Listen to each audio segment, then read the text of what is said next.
So we look at goaltenders in the league right now that are having success that are 25. No, under 25. Under 25. No, 25 and under. We took the 25s out. Well, no one told me. Well. So my list has 25-year-olds on it. All right. That's right. We took them out. I did it on my own. Well, you should next time tell your co-host. Well, we have people here that are supposed to do that. But I digress. Here are the goals, because we went out a longer list, and the point I made in doing it is that you have like Sorokin and Shesterkin that we know more about them, and we talk about them a lot. Here are some guys that, we've talked a lot about Carter Hart, but he fits into this group, so he's on that page, and you can see Kakkonen, Samsonov, Ottinger, Swayman. The guy that I wanted to talk about a little bit was Jake Ottinger, because I don't think we give this guy near enough credit. And, Kenny talked about the Dallas Stars, and he believes they're going to make the playoffs, and I think he may be right about that. It's going to come down to them in Nashville.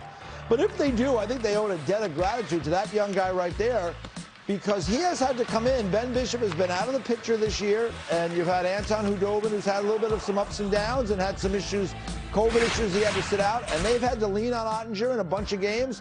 And look at the numbers there. He's got the 9 wins, 919 save percentage. Those 6 overtime losses are ties. I mean, they just don't win in those situations. For whatever reason, the Dallas Stars have lost a bunch of them. I don't blame the kid.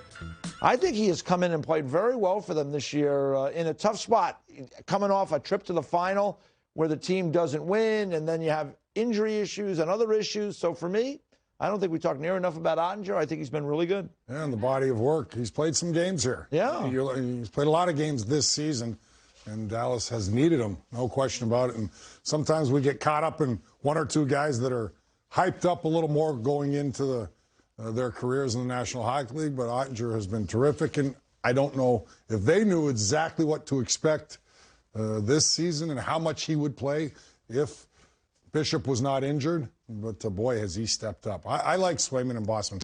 I know he's only played, I thought I saw 5 games or so. He has looked really good. Yeah. He really has. And I think part of the good thing about this season and all these goaltenders, we've seen a lot of teams use 3, 4 goaltenders, is we've gotten, I guess, perhaps an early look at some of these players. I mean, if we were not living under the current circumstances that we are, we might not have got to see Jeremy Swayman in Boston because it just might not have been necessary. Carter Hart obviously is only 22 years old, so he, of course, is going to be on the list. Yeah, and, it's interesting because, the goalie gurus, when you talk to the guys who really study the goalies, they tell me that 200 professional games is really the measuring stick to when the guys really get comfortable and you can make more of an assessment, more of a judgment. And these guys that we're talking about, they're very early in the game. They haven't had anywhere near that, and Carter Hart has had to do a lot of that 200-game mentorship at the National Hockey League level, and this season behind a very porous defense there in Philadelphia where they've had a bunch of struggles. So for Carter Hart, I think the jury is far from out. It has been a little bit of a rough ride this year, but it's a reminder that he's still a very young goaltender. And, like you talked about before with Spencer Knight, you don't want to crown somebody as like being the guy after one performance, or in the case of Carter Hart, a pretty good run. Takes time, and you have to get confidence. All young players have to go through it, in particular goaltenders, where they're scrutinized the most.